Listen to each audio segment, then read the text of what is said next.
McDavid!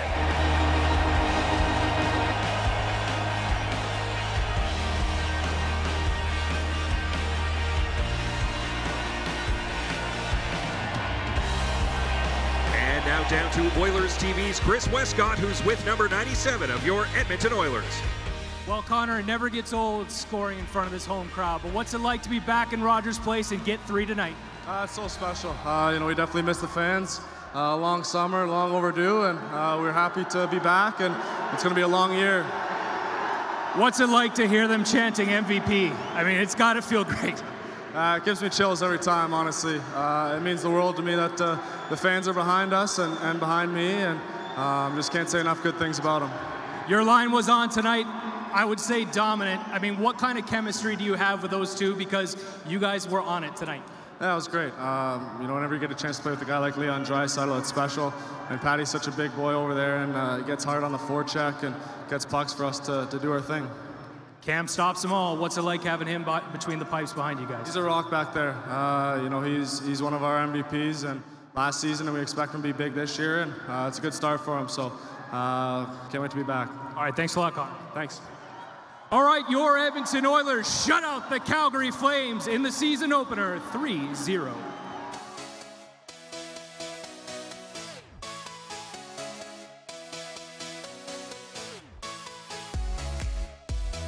The Edmonton Oilers organization would like to thank all fans in attendance tonight for another great show of support.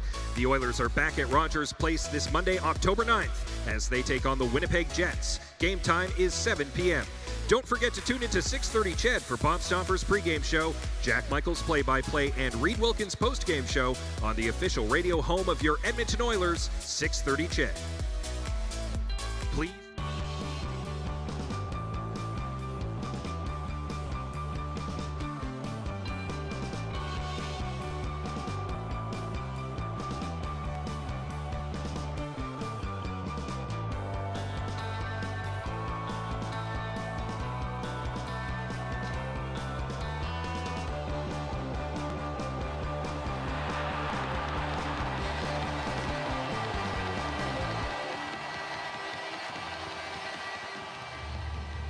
Hello and welcome back inside Rogers Place for Oilers TV's post-game live. Tom Gazzola with you here as the Edmonton Oilers defeat the Calgary Flames by a final score of 3-0 to move into first place for the time being as this fresh new season is here.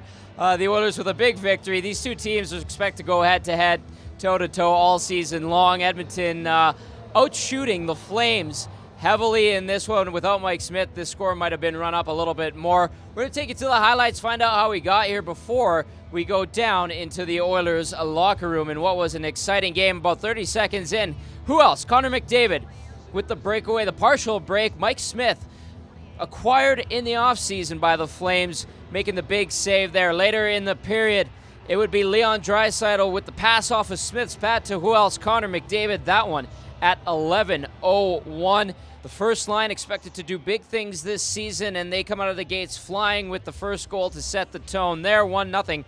Cam Talbot in this one, rock solid when he was called upon, making a big stop. Later, it was McDavid again with yet another partial break. Smith up to the task once again. A little bit of rough stuff. This is the Battle of Alberta, of course, so there's no such thing as a Battle of Alberta without a little fisticuffs. Zach Kassian and Tanner Glass go toe-to-toe, chuck some knuckles. Kassian had a tough night. He was a warrior all night long. And then, of course, Pat Maroon gets bumped into Mike Smith. A lot of stuff around the creases tonight. A little bit chippy. These teams setting the tone for the season. There's Eric Gryba. Doesn't appreciate Garnet Hathaway. Later, Oscar Klefbom with an absolute howitzer off of Mike Smith's head. Knocks off his lid. Smith would be okay. Bounces back with a big save here. Then we move to the third period, and it's the McDavid show. Once again, a breakaway for Connor, and he goes over the shoulder of Mike Smith on a cheeky little play there. One more look from the corner as McDavid gets 2 on the night at that point. Nice little celebration. The crowd loving it. McDavid loving it. Then late in the game, Lucic with the turnover. Pass to Draisaitl. He finds McDavid for the hat trick. That would make it 3-0. Great play from the first line in this one. Cam Talbot makes 26 saves for his 19th career shutout. We're about to head into the Oilers locker room. We'll send it down there right now. Chris Westcott takes you to the Oilers room.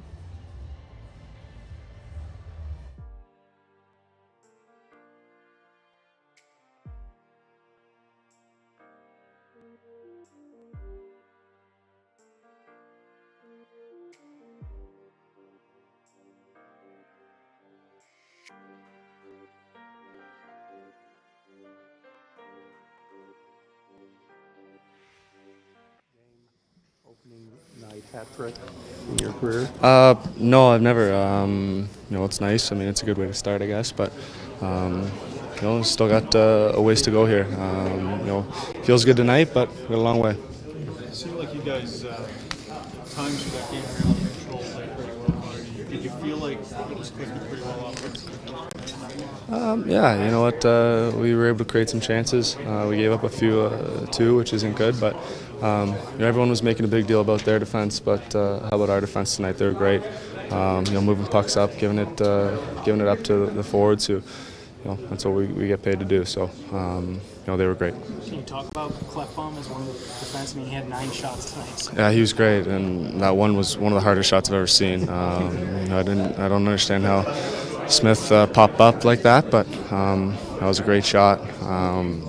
Should have found the net, but I think it just hit Smith, and he was great, even defensively. So. What about just kind of sending a statement to Calgary and straight off the hop here? Yeah, I mean, it's still so early in the year. I mean, it's the first game. Everyone was nervous. There's still a lot of kinks to be worked out. I know they have better. I think for them, they have a lot of new pieces, and they can still be trying to figure that out. So they have better, and we know that, and we'll be ready for them. What about your first 2 goals? I mean, really just the breakaway speed. Just kind of run us through. It didn't seem that their D-men had a chance on it. I got a little bit lucky with the puck kind of turning over quickly, and I was in stride. So just tried to get to the net as fast as I could. I knew they had a few guys back, but just tried to get to the net. Made a nice play, and I'll take it. Connor, when you see that turnover there, how quickly do you know that you have an opening? Do you know right away? You know what? You can kind of see where their first D is, and he was kind of on the inside, and I couldn't really see their second D. I was just trying to get around the first one and worry about the second one later. And lucky for me, I kind of was able to get to the net. And yeah. When you have a breakaway.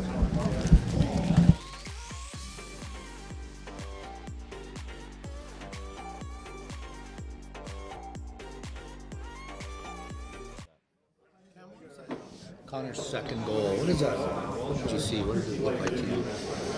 It looked the same to me as it did for you guys. Probably just an unbelievable goal by an exceptional player. I mean, he picks the puck up at our hash mark and just outskates everyone. I mean, every time he gets the puck, he has that ability, and he showed that tonight. And he made a perfectly placed shot once he cut in there. And you can't say enough good things about number 97 there. Can you discuss how well your defense played in front of you? Yeah, defense, fours. I mean, we played a complete game tonight as a team. I mean, we didn't give them any chances. Our best players were back checking hard, and they were leading the way for us. And our D were making the squeezes that we needed them to, not giving them any secondary chances or any odd man rushes. So give our guys a lot of credit in front of me tonight. They made my job pretty easy. And maybe talk about just tonight. Still can't start any better.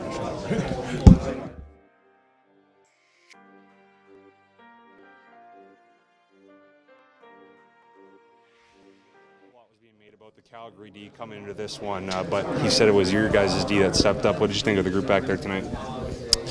I mean, like I said, it's a very big game for us. It's always fun to play Calgary. It's a lot of emotions, and we know how it's important it is to get a good start of the season, and that's exactly what we did. I mean, we played a really good game. Talbot's had a hell of a game, and I mean, it's a pretty big advantage to have the best player in the world right now in our team. So it feels really good. 9 shots on goal for you. Clearly, you sent a message out there that you want to shoot the puck tonight. Yeah, I was close a couple of times. Next time, I guess. But yeah, I mean, we keep telling each other to get the puck to the net because that's where all the goals are scored, right? So I'm just gonna try to keep shooting and get the puck to the net to create some offense. called him the best player in the world, but, you know, on the bench, do you still have to go, wow, you know, when you see him blaze past people or when you're on the ice? Yeah, I mean, I know exactly how that defenseman feels in Calgary right now. I mean, I play against Connor every single practice, so I know how he feels. And I mean, it's tough because he just makes you look silly, right? I mean, he's so fast, and it's just a couple handful of guys, if he's not the only one that can have such incredible speed and that control with the puck. And I mean, it's just it's really fun to see. It'd be intimidating when you're kind of on your heels and you can see that he's wound up and there's not much you can do. Yeah, I mean, I just see the frustration. I mean, he's doing everything he can, but I mean, it's there's not much you can do there. Maybe go for a trip or yeah, I know. It's tough, but I mean, I'm very glad to have him in my team. So he had a hell of a game tonight. We know that Mike Smith's an asshole.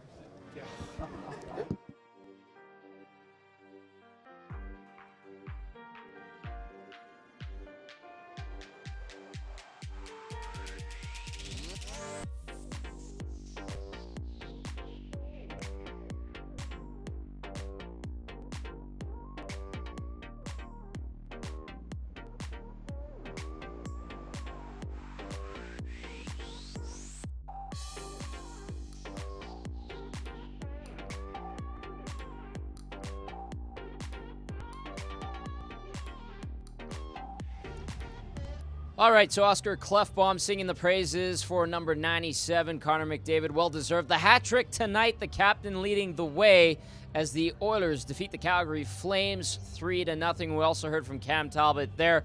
26 save shutout for him, the 19th of Talbot's career. We're going to throw it down to the Flames locker room. Mike Smith and Travis Hamonic talking about tonight's game.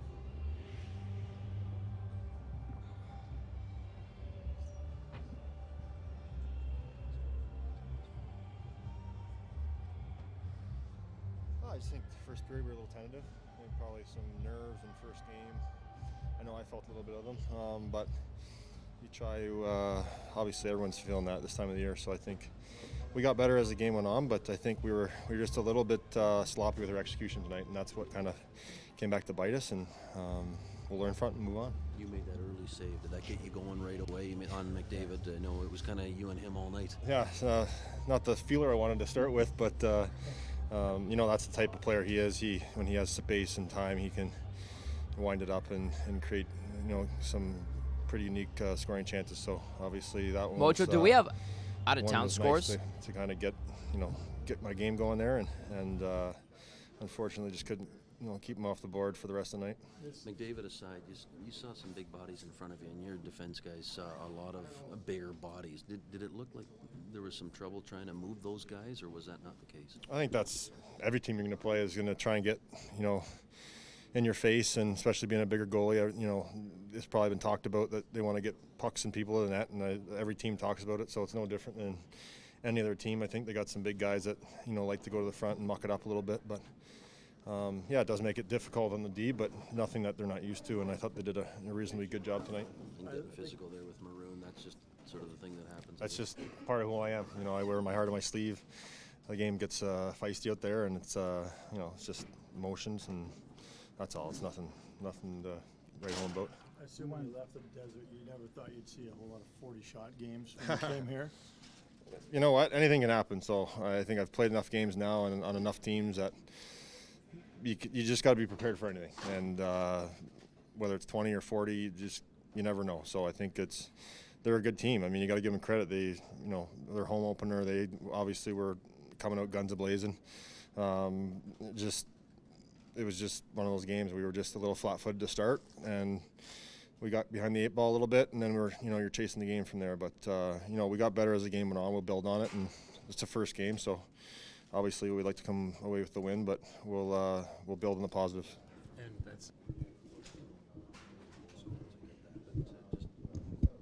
your vantage point, where was it going? I mean, in the first couple periods, I thought we were going pretty good. You know, maybe the first 10, they came out and excuse me, they were buzzing pretty good and kind of weathered the storm at the start. And you know, they got one. It's a 1-0 game going into the third period. So certainly wasn't a terrible game on our part by any means. Thought we were going okay, and then they get that breakaway one, and then you're playing catch up with 10 minutes left in a tough building. So we just got to move forward now. As far as you and TJ, just to, first game, the conversation, what was the dialogue like for you guys as you're out there? No, I thought it was good. Just building and getting that communication and understanding where each other is on the ice, and it's been that way through camp, and I think it's building every day that we're on the ice together. How'd you feel just about maybe as you look up forward, just the ability for possession and to try to generate some scoring chances as a group? Well, I think that you can always be better in all aspects of the game, whether that's the defense getting up ice or whatever it is. There's always areas to improve, and when you get shut out, there's a lot of areas to improve. So we just gotta have a good couple days of practice, a good couple work days, and turn to Winnipeg. There's no use dwelling on this now.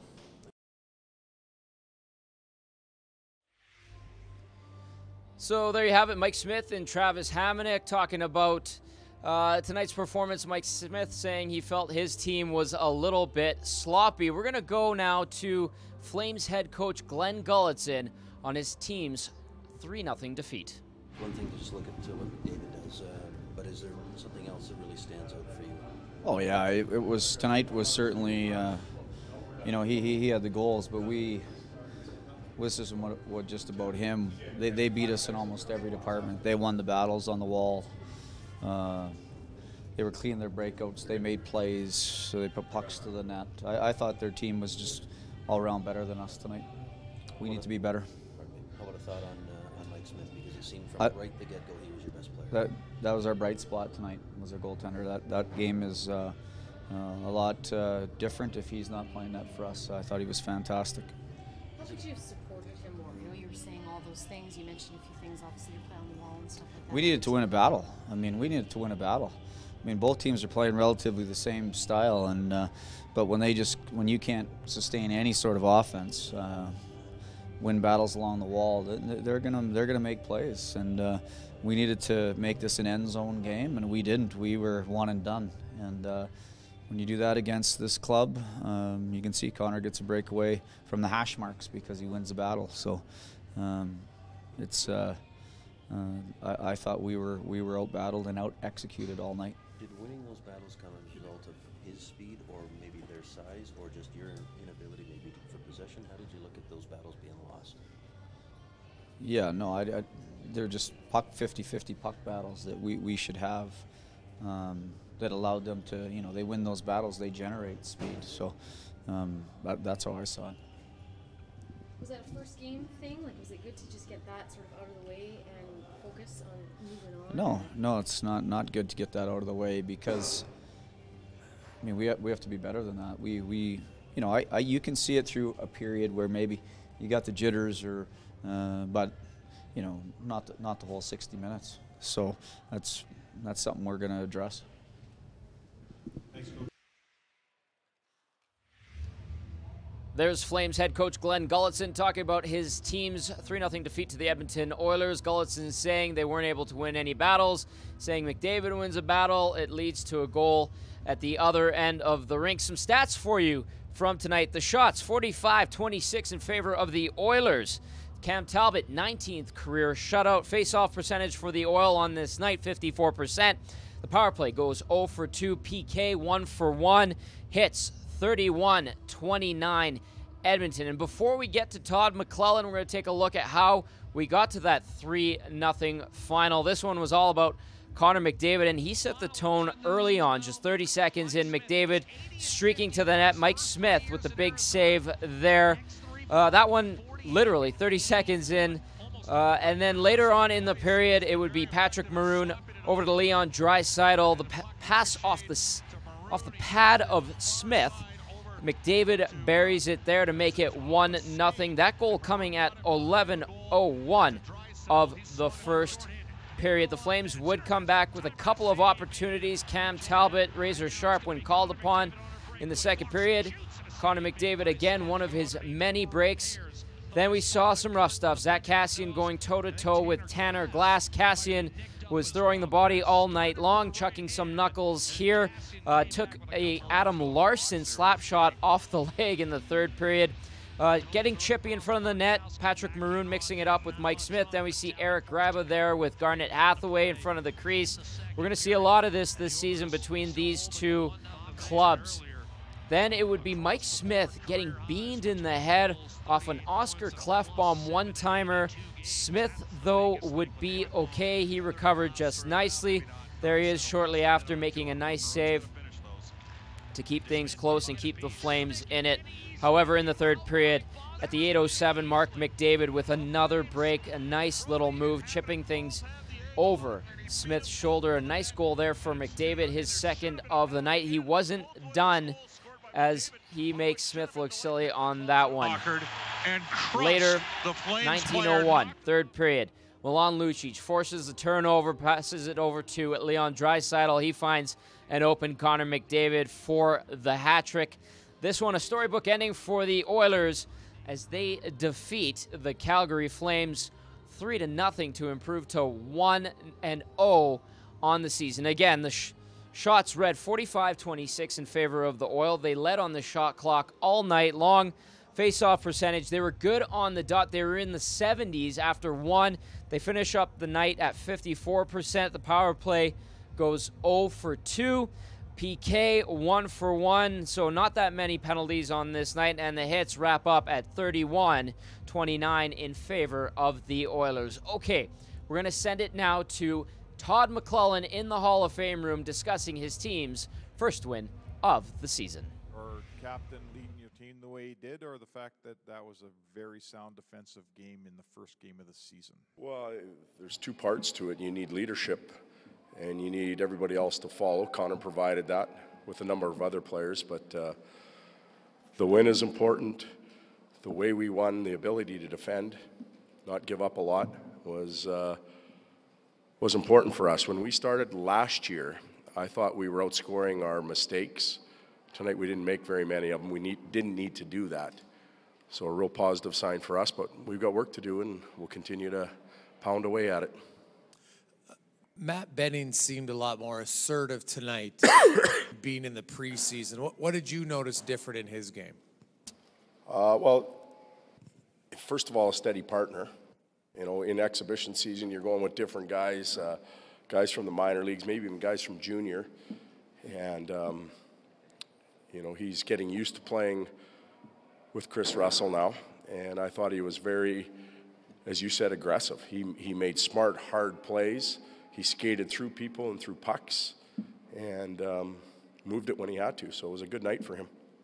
Todd, just on Connor's night, if you can, just on that second goal, the breakaway speed and the way he knows how and when to use it, and maybe just talk about how that can separate him. Yeah, you guys keep asking me these questions. Like, I know you want answers, but it's what he does. He doesn't go from first to second to third to fourth gear. He just goes from first to fourth, and he's gone. And, you know, he was fresh. I believe they had their fourth line or pieces of the fourth line on the ice, so he was able to take advantage of that as well. But certainly outskated him. And what was impressive about that goal was the puck rolled all the way down the ice. He was still able to knock it down when he needed to and then put it in a little hole. So hell of a night by him, but more importantly, good night by everybody around him. Sorry, Todd. I was going to say, could he possibly be faster than he was last year? Well, Connor has to improve. Why not get faster? You know, he'll tell you that. He wants to get better. He strives every day to get better. He works on his individual skills. He works on his fitness. He takes care of himself away from the rink, but he also studies the game. You know, there's a guy that just walked into our office that wore 99, and he's got a magic memory. He can tell you about plays that happened years and years ago, who was on the ice and how it happened. Connor has that memory as well. Or vision and memory. You know, and then tomorrow he'll come in and he'll want to see certain things, and he wants to get better. The Strome, Jokic, and Kajula line, obviously they don't have much chemistry from the past like some of the other lines. They seem to be around the puck a lot tonight. What did you think of their play? I liked their game. It was a tough night for Drake because twice he had to leave for repairs. So he didn't find any real rhythm in his game or tempo maybe. But when he was playing, he hounded a lot of pucks. I thought Stromer played well on both sides of the puck. Very intelligent player. And UC, again, not the fastest guy, but a lot of good board work on his off wing. And they were effective. And what did you sense from Kyler in his first game? Sense some nerves early? I think so. We all would be, wouldn't we? You know what? He's a young man, and the game is different now than it was last Saturday in Vancouver or any of the weeks before. There's more emotion. There's the size is greater. The pace of the game is quicker, and the results or the circumstances of plays are a little more critical. And, he has to learn that he's allowed to play through those moments and make plays. Don't play safe. Play smart. But he'll get it. Give him some time. Todd McClellan singing the praises of his entire team, not only Connor McDavid, who had a great night with a hat trick, but the entire group, saying Ryan Strome good on both sides of the puck. He shortened the bench in the third period. Rookie Kyler Yamamoto playing in his first NHL game. Didn't see much ice in that third period. The defense was solid in this one, and of course Cam Talbot, when called upon, rock solid, making 26 saves for the shutout. The Oilers improved to 1-0 on the season. A good way to start things off this year. They're back in action Saturday night, 8 p.m. in Vancouver. Then it's back here at Rogers Place at 7 p.m. as they take on the Winnipeg Jets on Monday. That, of course, will have live postgame for you as well as pregame coverage right here on Oilers TV. That does it for Oilers TV live postgame. Thanks for tuning in. We'll see you on Saturday.